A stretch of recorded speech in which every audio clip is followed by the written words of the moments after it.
Okay, hello everyone, good afternoon. So आज इस lecture में हम देखेंगे आर्टिकल 17 और आर्टिकल 18। ओके, और आर्टिकल 17 और 18 के ख़त्म होते ही हमारे जो राइट्स ऑफ इक्वलिटी हैं, यानी कि जो पार्ट 3 में आर्टिकल 14 से 18 तक के जो राइट्स ऑफ इक्वलिटी के आर्टिकल्स थे वो फिनिश हो जाएंगे। और आर्टिकल 17 और 18 लेंथ में छोटे हैं, इसलिए मैंने इनको एक साथ एक ही लेक्चर में क्लब कर दिया। ओके, अब आप अगर इन आर्टिकल्स की लेंथ को देखेंगे या इनकी लैंग्वेज को देखेंगे कॉन्स्टिट्यूशन में, तो वो छोटा है, ठीक है।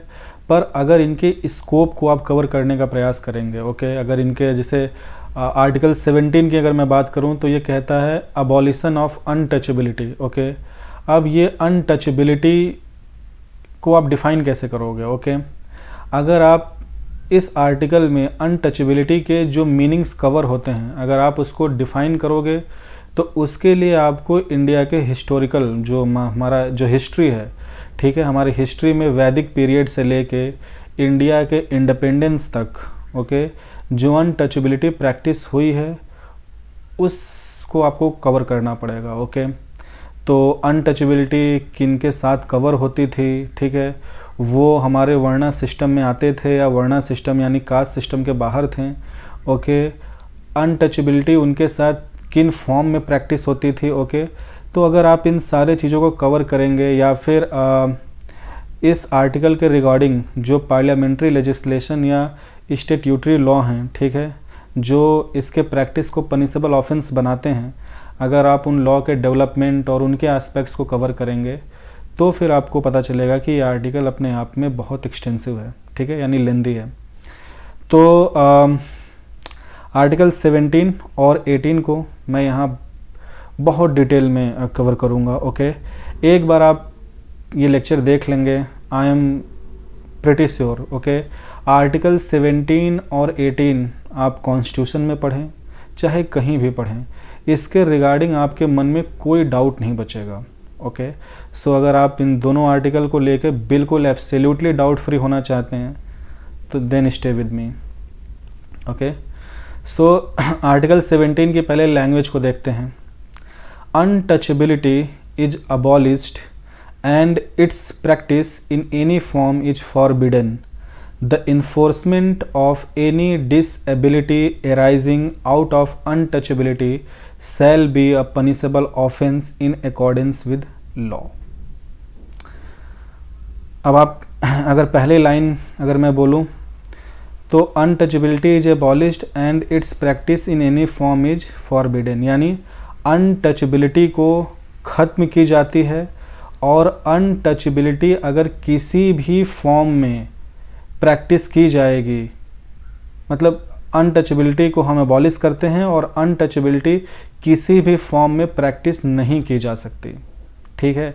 तो ये जो लाइन है कि अनटचेबिलिटी किसी भी फॉर्म में प्रैक्टिस नहीं की जा सकती, इसके दो मतलब हैं, यानी कि जो स्टेट है, ओके, यानी जो गवर्नमेंट है सेंटर में या स्टेट में या कोई लोकल अथॉरिटी, स्टेट कोई भी ऐसा रूल्स रेगुलेशन या लॉ ऑर्डर नहीं पास कर सकती जो अनटचेबिलिटी को प्रैक्टिस करता हो, ठीक है। अगर स्टेट ऐसा कोई भी लॉ लेजिस्लेशन करती है, एनीथिंग ऑर्डर, तो वो अल्ट्रा वायर होगा, ठीक है।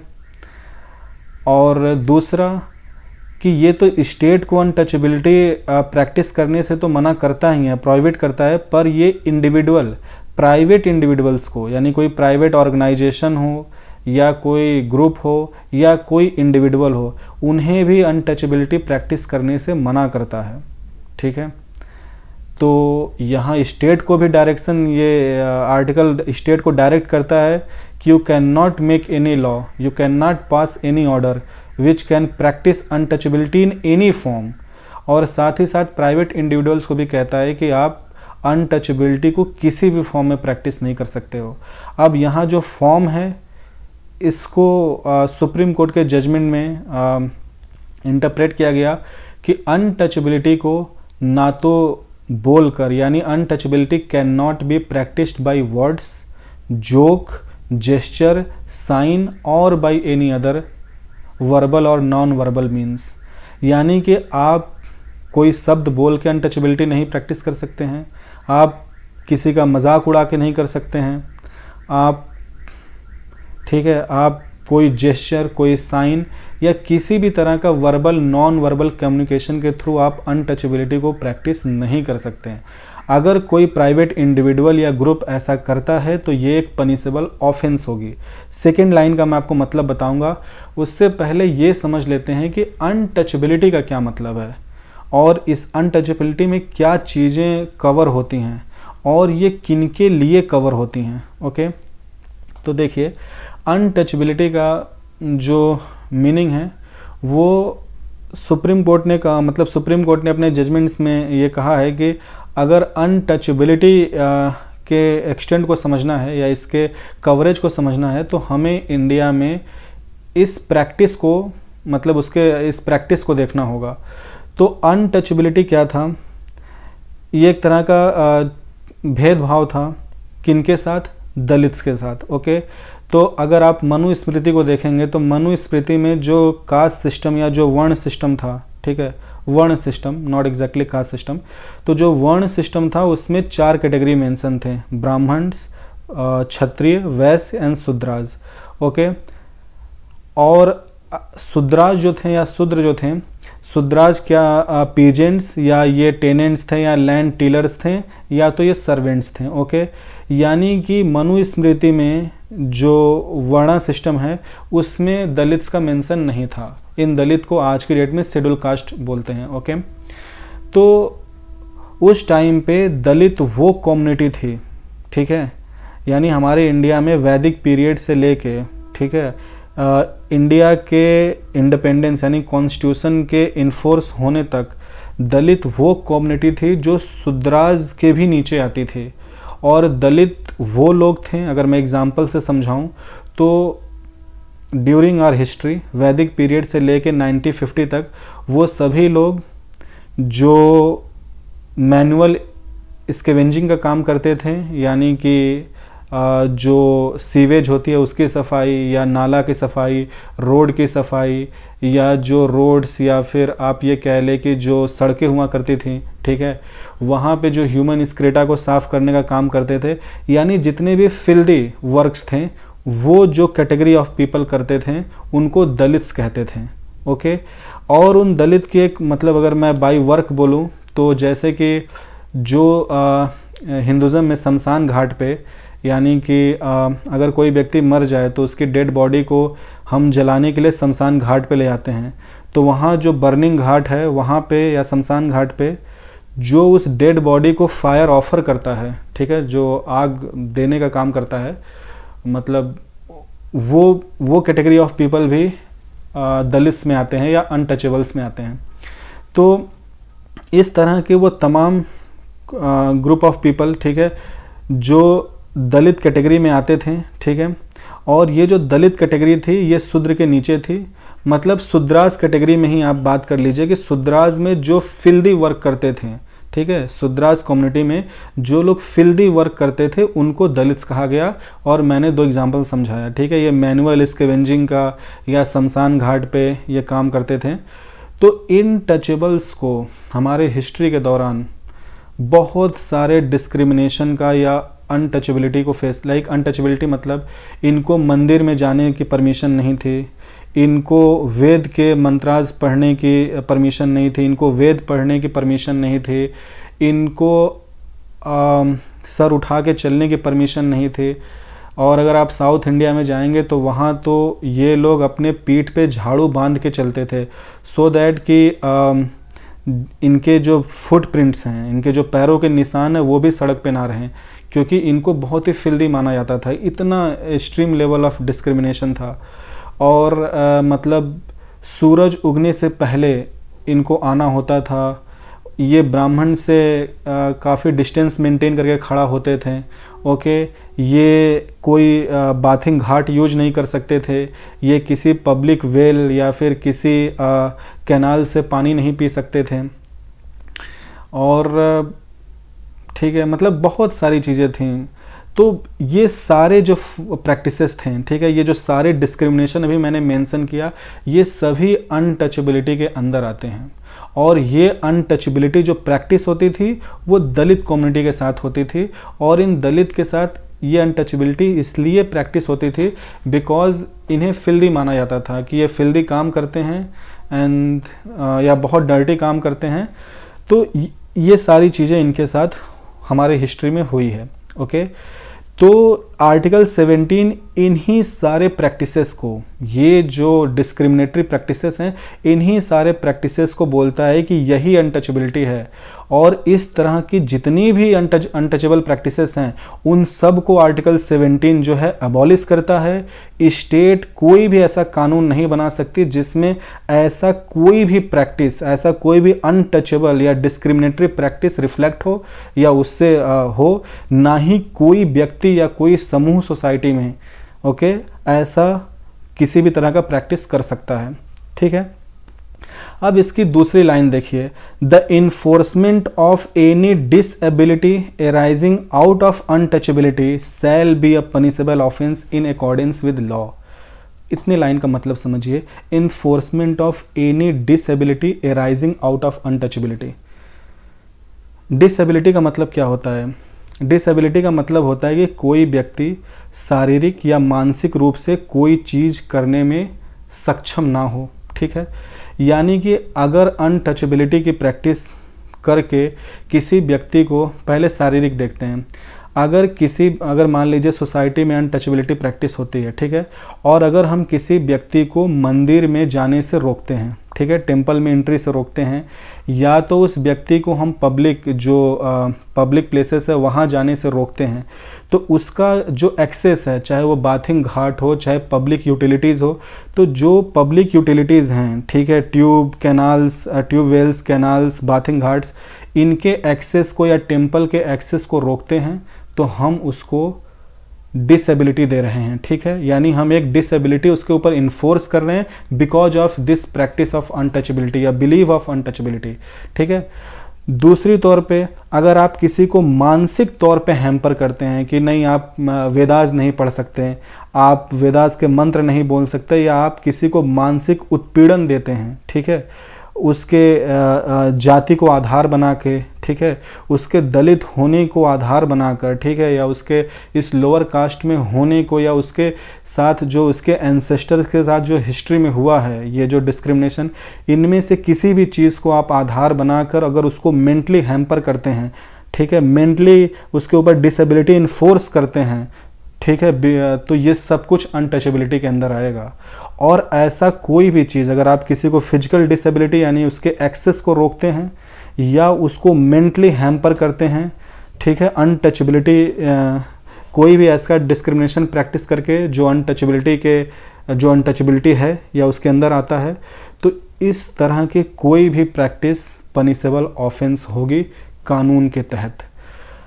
तो पनिशेबल ऑफेंस होगी। अब यहाँ पे देखिए दो बातें हैं, अगर स्टेट कोई लॉ बनाएगा तो सुप्रीम कोर्ट या हाई कोर्ट उसे अल्ट्रा वायर्स डिक्लेयर कर देगी बिकॉज वो अगर अनटचेबिलिटी को किसी भी फॉर्म में प्रैक्टिस करता है तो वो कानून निरस्त हो जाएगा। लेकिन अगर कोई प्राइवेट इंडिविजुअल अनटचेबिलिटी को प्रैक्टिस करता है किसी भी फॉर्म में तो वो पनिशेबल ऑफेंस होगा। तो पनिशेबल ऑफेंस किसी कानून के तहत होगा। तो आर्टिकल 17 के लिए पार्लियामेंट्री लॉ या स्टैट्यूटरी लेजिस्लेशन, पार्लियामेंट्री लेजिस्लेशन या एक स्टैट्यूटरी लॉ, यानी स्टैट्यूटरी लॉ का मतलब होता है ऐसा कोई कानून जिसको पार्लियामेंट ने बनाया हो, तो पार्लियामेंट्री लेजिस्लेशन या स्टैट्यूटरी लॉ की ज़रूरत थी। तो यहाँ पे दो लॉज आज की डेट में मौजूद हैं, ठीक है, जो दलित्स को प्रोटेक्ट करते हैं फ्रॉम प्रैक्टिस ऑफ अनटचेबिलिटी। तो जो पहला लॉ है, तो जो पहला लॉ बना था वो था protection of offences act 1955। Okay, so no sorry, it was untouchability offences act 1955। यहाँ पे जो पहला आप ये रेड कलर में लॉ पढ़ रहे हैं, protection of civil liberty act of 1955, actually इसका जो ओरिजिनल फॉर्म था वो था अनटचेबिलिटी ऑफेंसेस एक्ट 1955। लेकिन ये जो लॉ थी ये वीक थी, ओके, ये इसमें जो ऑफेंसेस थे वो हल्के थे, तो पार्लियामेंट ने इस पर्टिकुलर अनटचेबिलिटी ऑफेंस एक्ट 1955 को अमेंड किया, इसको और स्ट्रेंथन किया और इसको 1976 में रीनेम कर दिया as protection of civil liberty act 1955। यानी इस कानून के तहत अनटचेबिलिटी कोई भी प्राइवेट इंडिविजुअल प्रैक्टिस करता है दलित्स के साथ, ठीक है, तो वो पनिशेबल ऑफेंस होगा। एक जो दूसरा यहाँ पे पार्लियामेंट्री लॉ है वो है schedule caste and schedule tribe prevention of atrocities act 1989, ठीक है। तो इन दोनों जो अब आप जो schedule caste and schedule tribe prevention of atrocities act 1989, अगर मैं इस लॉ की बात करूँ तो इसका जो कवरेज एरिया है वो बहुत ज़्यादा ब्रॉड है, ओके। पर ये भी अनटचेबिलिटी के सारे एस्पेक्ट को, वो तो इसके अंदर ऑफेंस है ही, पर apart from untouchability it gives wide range of protection to the civil का schedule caste and schedule tribe, okay. तो ये तो ऑल अबाउट आर्टिकल 17 था। सो आज की डेट में इंडिया में, मतलब आज भी अगर आप जाएं गांव में तो आज भी आप देखेंगे कि जो शेड्यूल कास्ट हैं या जो दलित कम्युनिटी हैं उन लोगों को बहुत सारे ऐसे हायर कास्ट फैमिलीज़ हैं जहाँ पे अपने बर्तन में चाय या अपने बर्तन में पानी नहीं देते अपने ग्लास में, या अपने घर में उनको कहीं बैठने नहीं देते हैं। तो ये भी अनटचेबिलिटी ही है। बस सवाल ये है कि वो दलित लोग जाकर इस बात को रिपोर्ट नहीं करते हैं। यानी कि अगर आप किसी को अपने घर में अपने बर्तन में पानी नहीं देते हैं या उसको अपने मतलब अपने बेड पे बैठने की परमिशन नहीं देते हैं या अपने चेयर पे बैठने की परमिशन नहीं देते हैं, उसको कहीं दूर बैठने के लिए बोलते हैं या उसे कोई चीज़ छूने से मना करते हैं अपने घर के अंदर, तो ये सब अनटचेबिलिटी के अंदर आता है और ये सब पनिशेबल ऑफेंस है। पर प्रॉब्लम ये है कि वो जो व्यक्ति है वो आपका वर्कर होता है या तो आपका सर्वेंट होता है, ये आपका, ये कह लीजिए कि अधिया या तिसरिया पे आपके यहाँ खेती करता है, तो उसकी वो फाइनेंशियल मजबूरी है कि बेचारा इन सारे चीज़ों को फेस करे, पर ये सब गलत है। अब आर्टिकल 18 की बात कर लेते हैं। अब आर्टिकल 18 जो है वो कहता है एबॉलिशन ऑफ टाइटल्स, यानी आर्टिकल 18 टाइटल्स को एबॉलिश करता है, ठीक है। अब आर्टिकल 18 का भी कवरेज बहुत एक्सटेंसिव है, ओके। तो सबसे पहले हम इस टाइटल का मतलब समझते हैं कि टाइटल्स क्या होते हैं, ठीक है। टाइटल्स किसी भी टाइटल्स कोई सरनेम हो सकता है, ठीक है। टाइटल कोई भी ऐसी चीज़ हो सकती है जो कोई व्यक्ति अपने नाम के पहले लगाए यानी प्रीफिक्स, या अपने नाम के बाद लगाए यानी सफिक्स। तो कोई भी प्रीफिक्स या सफिक्स कोई व्यक्ति अपने नाम के साथ जोड़ता है तो वो टाइटल कहलाएगा, ठीक है।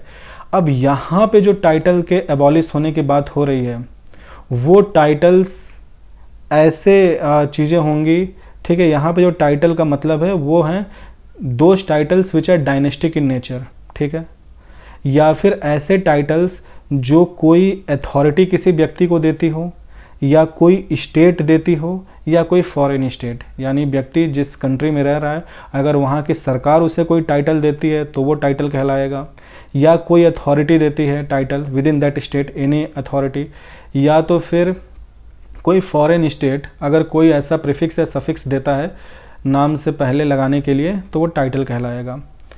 अब यहाँ पे कौन से टाइटल्स एबॉलिश हुए हैं और कौन से टाइटल्स एबॉलिश नहीं हैं हम देखेंगे। उससे पहले मैं आपको एक बात बताना चाहता हूँ। देखिए, राइट्स ऑफ इक्वलिटी जो थे वो आर्टिकल 14 से 18 तक हैं, ठीक है। तो अच्छा, मैंने बताया था कि आर्टिकल 17 जो है वो प्राइवेट इंडिविजुअल्स के लिए भी, मतलब अगर आर्टिकल 17 यानी अनटचेबिलिटी को कोई प्राइवेट इंडिविजुअल प्रैक्टिस करता है तो वो पनिशेबल ऑफेंस होगा और इसके लिए पार्लियामेंट्री लॉ है।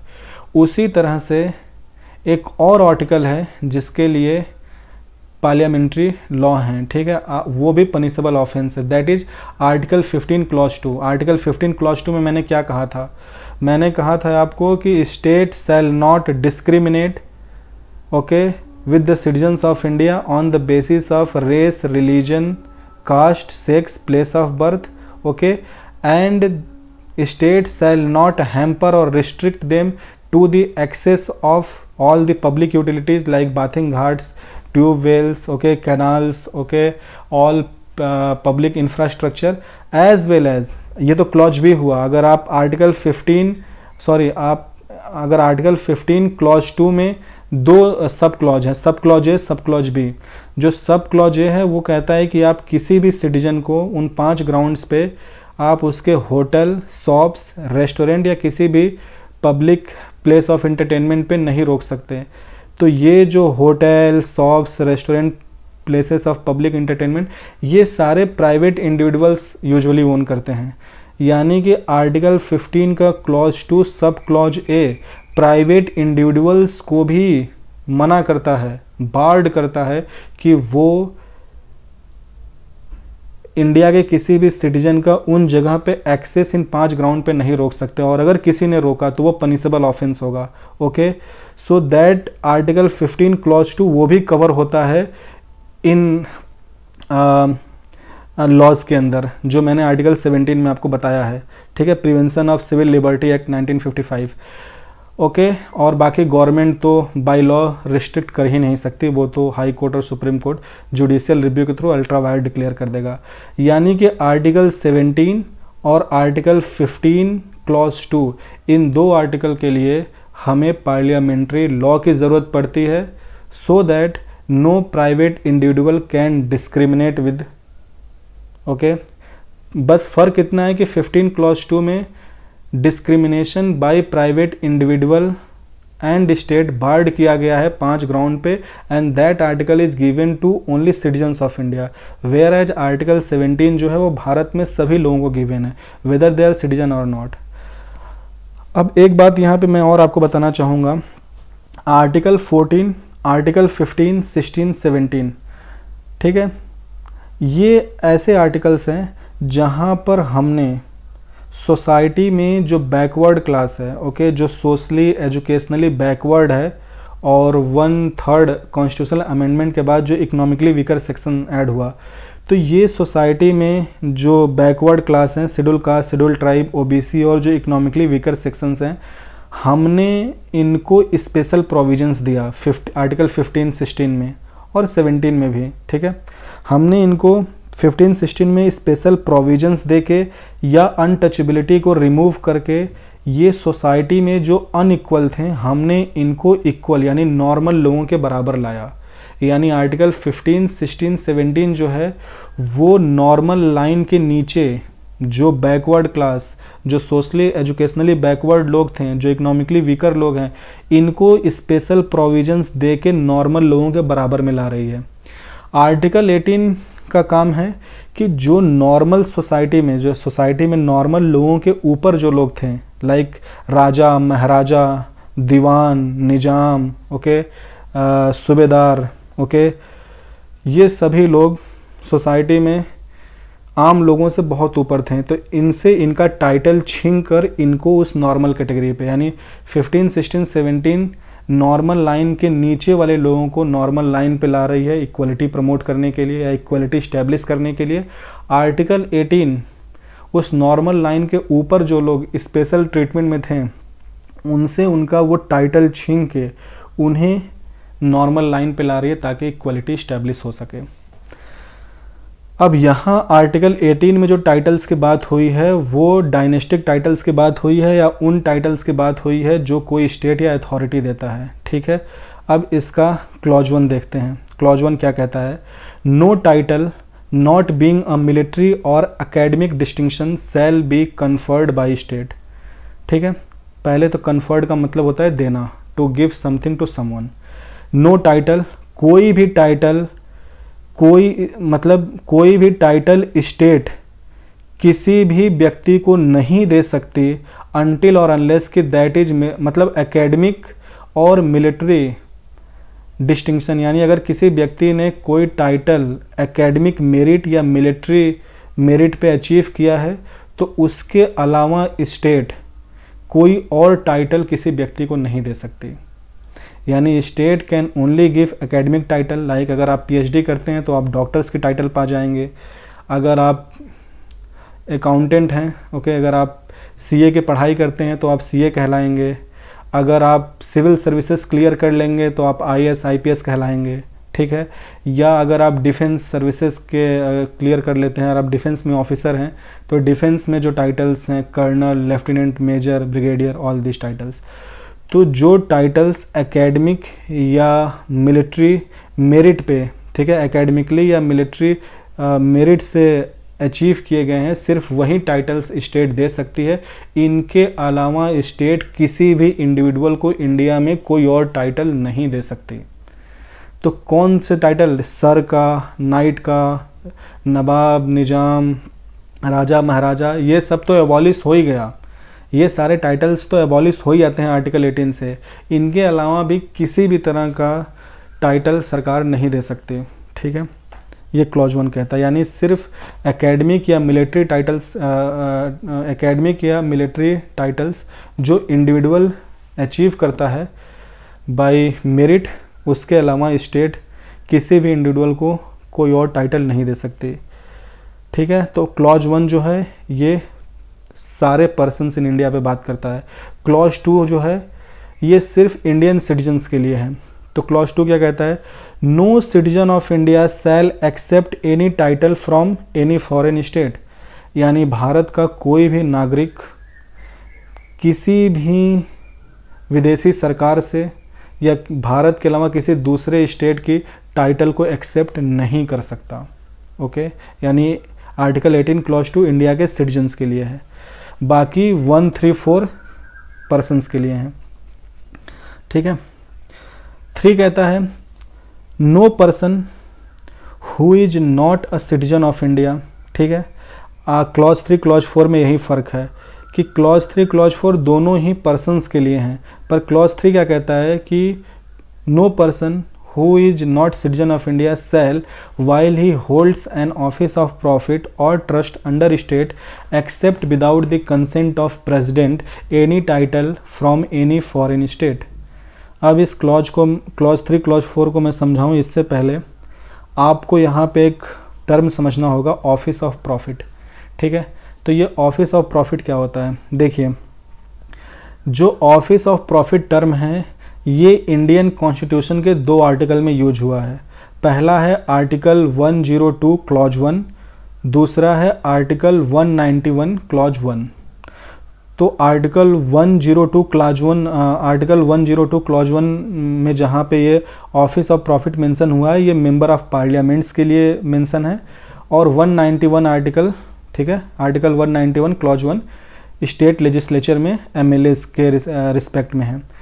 अब ये दोनों आर्टिकल कहते क्या हैं उनका मैं आपको कंक्लूजन बताता हूँ। देखिए, आर्टिकल 102 या आर्टिकल 191 उनके क्लॉज 1 ये कहते हैं कि कोई मेंबर, कोई एमपी यानी मेंबर ऑफ पार्लियामेंट या कोई MLA member of legislative assembly, ठीक है, ही और she shall not hold any office of profit otherwise he will be disqualified.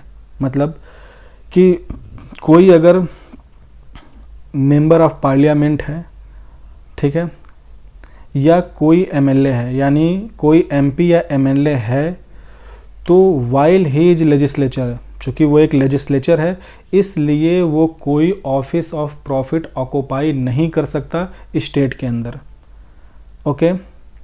अगर आप इसको और दूसरे तरीके से समझना चाहें तो जब आप राज्यसभा या लोकसभा या एमएलएस की जब क्वालिफिकेशंस पढ़ते हैं तो उसमें एक लाइन मेंशन होता है कि ही और she should not occupy an office of profit. तो अब ये ऑफिस ऑफ प्रॉफिट है क्या, ठीक है। तो सुप्रीम कोर्ट ने अपने जजमेंट में ऑफिस ऑफ प्रॉफिट की इंटरप्रिटेशन ऐसे की है कि कोई भी ऑफिस जिसे होल्ड करके किसी इंडिविजुअल को फाइनेंशियल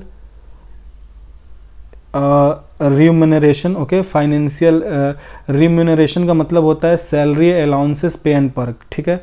तो अगर किसी ऑफिस को होल्ड करने से किसी इंडिविजुअल को सैलरी, अलाउंसेस या बेनिफिट्स मिलते हैं तो वो office of profit under state माना जाएगा, ठीक है। अब दूसरा है कि वो ऑफिस जो है, वो जो ऑफिस में जो आप पोस्ट होल्ड कर रहे हैं that is appointed by the state, चाहे उसे सेंट्रल गवर्नमेंट अपॉइंट करे चाहे स्टेट गवर्नमेंट अपॉइंट करे, ठीक है।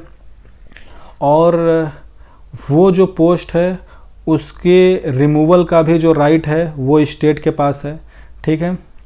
और आपके बेनिफिट या अलाउंसेस को कट करने का भी राइट्स स्टेट के पास हैं। ठीक है, तो अगर कोई भी ऐसा पोस्ट जो स्टेट जिसे अपॉइंट करता हो, चाहे सेंट्रल गवर्नमेंट चाहे स्टेट गवर्नमेंट, कोई भी ऐसी ऑफिस या किसी भी ऑफिस में ऐसा पोस्ट जिसको सेंट्रल या स्टेट गवर्नमेंट अपॉइंट करती है, जिसे सेंट्रल और जिसे गवर्नमेंट पे करती है, जिसके बेनिफिट्स को, और जिसके बेनिफिट्स को गवर्नमेंट चेंज कर सकती है, ये सारे ऑफिसेस ऑफिस ऑफ प्रॉफिट कहलाते हैं। तो आप समझ सकते हैं कि ये सारे ऑफिसेस इंडिया में जो होते हैं इनको एग्जीक्यूटिव ऑफिस कहते हैं। यानी कि एक लेजिस्लेचर अगर वो मेंबर ऑफ पार्लियामेंट या एमएलए है तो वो लेजिस्लेचर है।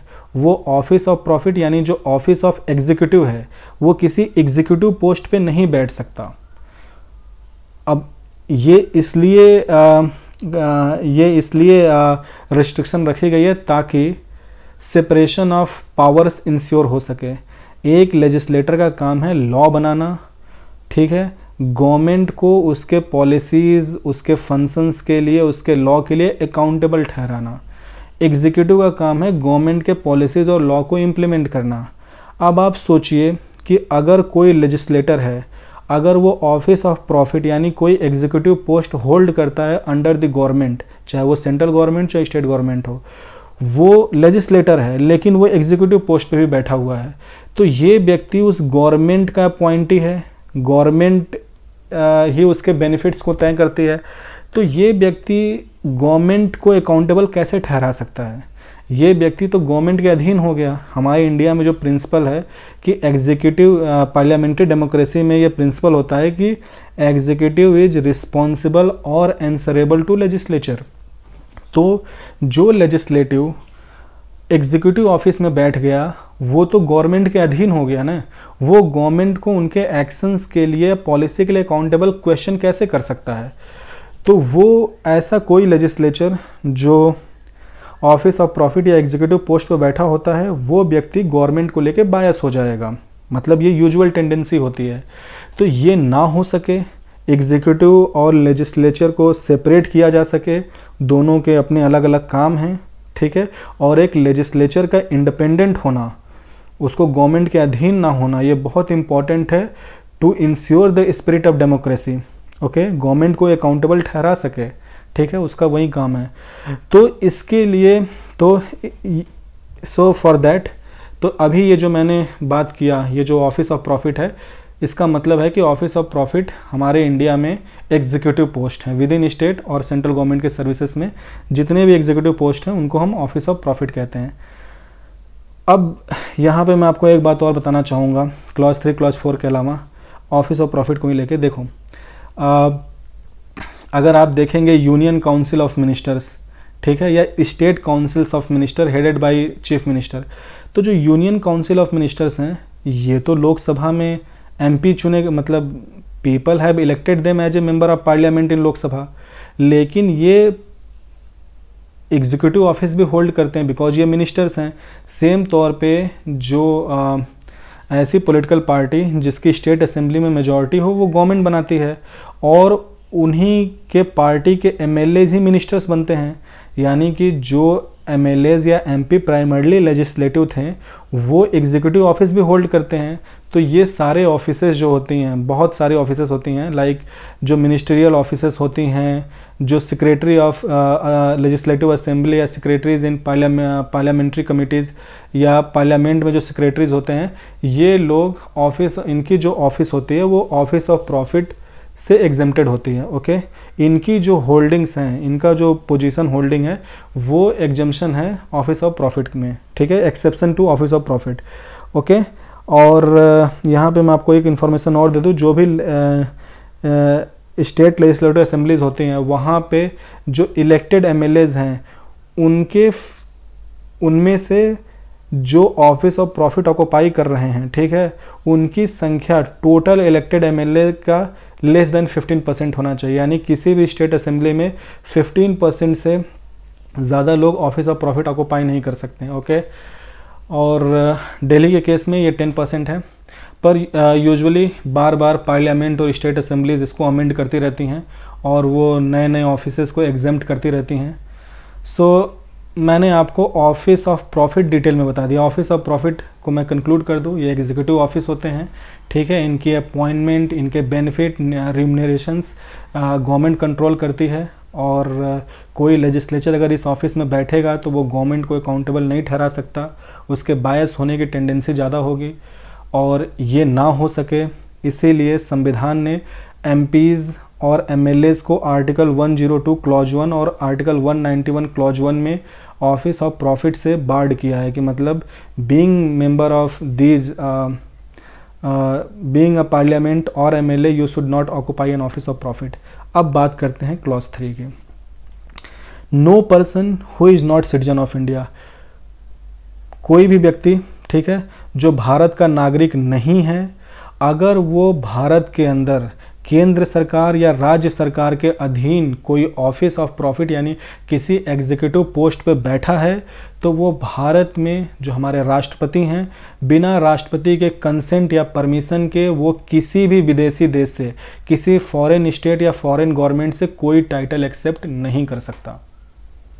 आई रिपीट, कोई भी व्यक्ति जो भारत का नागरिक नहीं है, अगर वो भारत में केंद्र सरकार या राज्य सरकार के अधीन कोई नौकरी करता है या किसी एग्जीक्यूटिव पोस्ट पर बैठा है, तो वो हमारे भारत के राष्ट्रपति के कंसेंट या उनके परमिशन के बिना किसी फॉरेन स्टेट या फॉरेन गवर्नमेंट से कोई भी टाइटल एक्सेप्ट नहीं कर सकता। I think pretty clear, okay. अब क्लॉज 4 को देखते हैं। No person holding an office of profit और ट्रस्ट अंडर द गवर्नमेंट और the state, okay, shall without the consent of president accept any present emolument or office of any kind from or under any foreign state। ये अब देखिए, ये भारत के सभी लोगों के लिए बात कर रहा है, यानी भारत में जितने भी पर्सन्स हैं उनके लिए है कि भारत का कोई भी व्यक्ति जो भारत में स्टेट के अधीन कोई ऑफिस ऑफ प्रॉफिट या ट्रस्ट या किसी एग्जीक्यूटिव पोस्ट पर बैठा हुआ है, वो भारत के राष्ट्रपति के कंसेंट या परमिशन के बिना किसी विदेशी सरकार या किसी विदेशी देश से वो किसी तरह का प्रेजेंट मतलब कोई अवार्ड, इमोलूमेंट्स मतलब किसी भी तरह का रिम्यूनरेशंस या सैलरी बेनिफिट या फाइनेंशियल असिस्टेंस नहीं ले सकता, या किसी भी तरह का ऑफिस क्या और एनी ऑफिस मतलब कोई फॉरेन स्टेट के फॉरेन गवर्नमेंट या फॉरेन स्टेट की अपनी कोई एग्जीक्यूटिव ऑफिस या फंक्शनल ऑफिस है, वहाँ पर वो किसी भी तरह का रोल नहीं होल्ड कर सकता। यानी कि राष्ट्रपति के परमिशन के बिना जो हमारे ऑनरेबल प्रेसिडेंट ऑफ इंडिया हैं, उनके परमिशन के बिना ना तो वो कोई अवार्ड ले सकता है, ना कोई गिफ्ट, ना कोई प्रेजेंट, ओके, ना ही किसी तरह का इमोलूमेंट्स यानी रिम्यूनरेशंस, ओके, ना ही किसी भी तरह का ऑफिस पोजीशन जो फॉरेन स्टेट या फॉरेन गवर्नमेंट उस व्यक्ति को ऑफर करे। ठीक है, सो this is all about article 18, okay. तो मैंने आपको आर्टिकल 17 और आर्टिकल 18 डिटेल में बता दिया। देखिए, आर्टिकल 17 में मैंने आपको बता दिया अनटचेबिलिटी दलित के साथ प्रैक्टिस होती थी। इन दलित्स को हम शेड्यूल कास्ट भी कहते हैं। महात्मा गांधी जी ने इन्हें हरिजन का भी हरिजन की उपाधि दी थी, ओके। और ये जो दलित थे ये मनुस्मृति में जो वर्णा सिस्टम है उसके बाहर आते थे, यानी कि शुद्राज में जो फिल्दी वर्क करते थे, ठीक है, या डर्टी वर्क, उनमें जो उनसे जो निकल कर लोग आते थे उनको दलित कम्युनिटी में रखा गया था। इनकी मैनुअल स्कैवेंजिंग को मैंने थोड़ा एक्सप्लेन किया, ठीक है। ये लोग शमशान घाट या इस तरह के चीज़ें करते थे, ठीक है, जो सोसाइटी में सबसे ख़राब या गंदा मानी जाती थी, ठीक है। और इनके साथ हिस्ट्री में किस तरह से अनटचेबिलिटी प्रैक्टिस की गई है मैंने वो सारा बताया। आर्टिकल 17 स्टेट को बार्ड करता है कि आप अनटचेबिलिटी नहीं प्रैक्टिस कर सकते हो किसी भी फॉर्म में। प्राइवेट इंडिविजुअल्स को भी बार्ड करता है। इसके लिए पार्लियामेंट्री लॉ भी हैं। Civil liberty act, protection of civil liberty act 1955, okay, and schedule caste and schedule tribe, okay, protection of atrocities act 1989, okay. So और बाकी मैंने आपको बताया कि आर्टिकल 17 प्राइवेट इंडिविजुअल्स से भी प्रोटेक्ट करता है दलित्स को।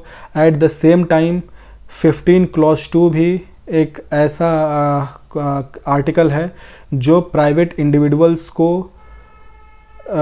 डिस्क्रिमिनेशन ऑन दोज 5 ग्राउंड्स, उन 5 ग्राउंड्स पे डिस्क्रिमिनेशन या एक्सेस रोकने से मना करता है to the places like hotel, restaurants, places of shop and public entertainment. ठीक है, अगर कोई ऐसा प्राइवेट इंडिविजुअल ग्रुप समूह करता है तो ये पनिशेबल ऑफेंस होगा। ओके, और इनके लिए जो पार्लियामेंट्री लॉ है मैंने बताया आपको। और फिर मैंने आर्टिकल 18 में आपको बताया टाइटल्स। तो जो टाइटल्स अबॉलिश किए गए थे वो डायनेस्टिक टाइटल्स थे, या ऐसे टाइटल्स जो कोई स्टेट किसी व्यक्ति को, सिटीजन या नॉन सिटीजन को ऑफर करता हो, या कोई अथॉरिटी या कोई फॉरेन स्टेट। ठीक है, यहाँ पर एक एक्सेप्शन है, वो है इस पूरे आर्टिकल 18 में देखिए जो कास्ट सरनेम से इनके बारे में कोई बात नहीं किया गया। लाइक जो लोग यूज करते हैं पांडे, जो ब्राह्मण, मतलब जो ब्राह्मण कम्युनिटी से आते हैं, पांडे, शर्मा, मिश्रा, ठीक है, यादव, पटेल। ओके, तो ये सारे जो टाइटल्स हैं, ये टाइटल्स इनको लेके ये टाइटल्स नहीं है। ठीक है, इनकी यहाँ पे आर्टिकल 18 में कोई बात ही नहीं की गई।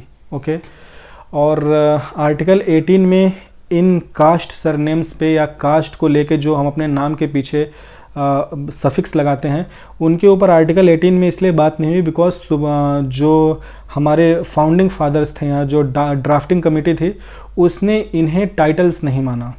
ओके, इन्हें सोशल आइडेंटिटी माना, और इसलिए कास्ट सरनेम को लेकर कोई भी जिक्र या रिस्ट्रिक्शंस नहीं लगाई गई। ठीक है, यानी कि सबको लिबर्टी है, कोई भी कास्ट सरनेम यूज कर सकता है। ओके, वो उस व्यक्ति की अपनी पर्सनल लिबर्टी है, कोई भी व्यक्ति अपना फेथ चेंज कर सकता है।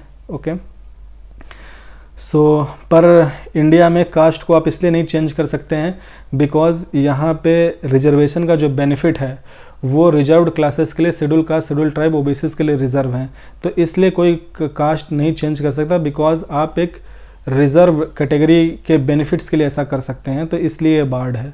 अदरवाइज कास्ट को लेके आर्टिकल 18 में कास्ट को लेके जो सफिक्स या सरनेम्स हैं इनको लेके कोई बातचीत नहीं हुई। यहाँ पे जो टाइटल्स की बात है वो डायनेस्टिक टाइटल्स की, या टाइटल्स जो कॉलोनियल पीरियड में ब्रिटिश गवर्नमेंट ने इंडियन जो भी रूलर्स या ऑफिशियल्स थे उनको दिए थे, या कोई फॉरेन स्टेट देता हो, या भारत की सरकार देती हो, या भारत के अंदर कोई सरकारी अथॉरिटी देती हो, या कोई अदर अथॉरिटी देती हो।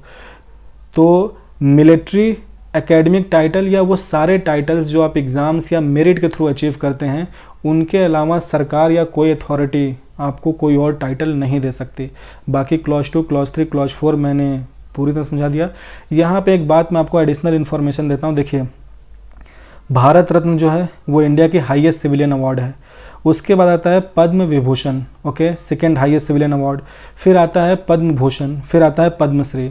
ठीक है, ये जो चारों सिविलियन अवार्ड्स हैं, ठीक है, ये किसी व्यक्ति, मतलब इंडिया में किसी व्यक्ति या सिटीजन को दिए जाते हैं उसके एक्सेप्शनल वर्क या उसके एक्सेप्शनल परफॉर्मेंस या कंट्रीब्यूशन के लिए in any field, irrespective of their position, कि वो किस पद पे थे, उनका ऑक्यूपेशन क्या था, उनकी रेस क्या है, या उनका सेक्स क्या है।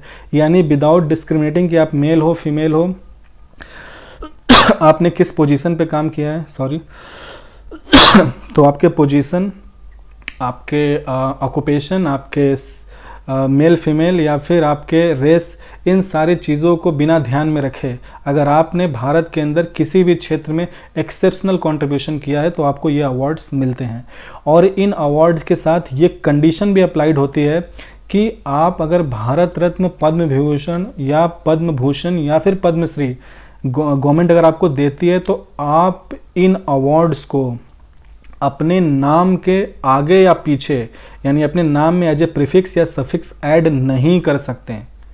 These are awards which are given for your exceptional contribution और service given to the nation irrespective of your position, occupation and your gender. That does not mean कि आप इन अवार्ड्स को अपने नाम के आगे या पीछे लगाओ। If you use it, it will be the miss use of it, और गवर्नमेंट आपसे अवार्ड छीन लेगी, आपसे गवर्नमेंट अवार्ड वापस ले लेगी।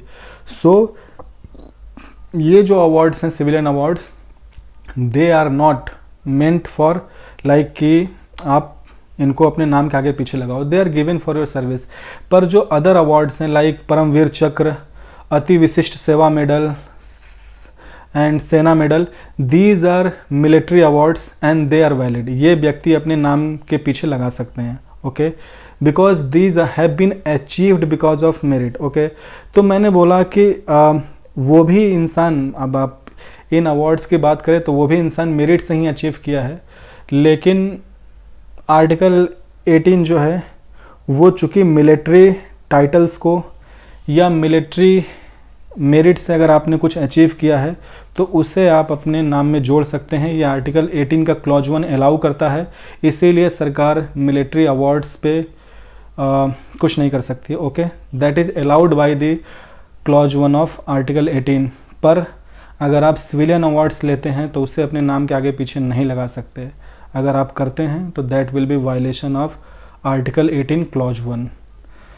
सो this is all about it. And आप खुद देखो कि ये लेक्चर अब फिनिश हुआ। आर्टिकल 17, 18 को लेके कोई भी ऐसी चीज़ है जो आपके मन में डाउट हो? अनटचेबिलिटी के मैंने सारे एग्जांपल्स दे दिए हैं। कम्युनिटी, दलित, वो कास्ट सिस्टम्स में कैसे डिफरेंट थे उनका काम। ऑफिस ऑफ प्रॉफिट, आर्टिकल 18 में टाइटल्स के सारे एस्पेक्ट कवर कर दिए हैं। मतलब सारी लैंग्वेज आप खुद देखो इस लेक्चर को देखने के बाद। Do you have any doubt with regard to article 17 और 18? Even if you have any doubt please do ask in the comment, okay. आप कमेंट में लिख दो एंड अगर डाउट छोटा होगा मैं आपको कमेंट में रिप्लाई कर दूंगा। अगर डाउट बड़ा होगा then I will make a separate lecture on that. So this is all about it. Thank you so much.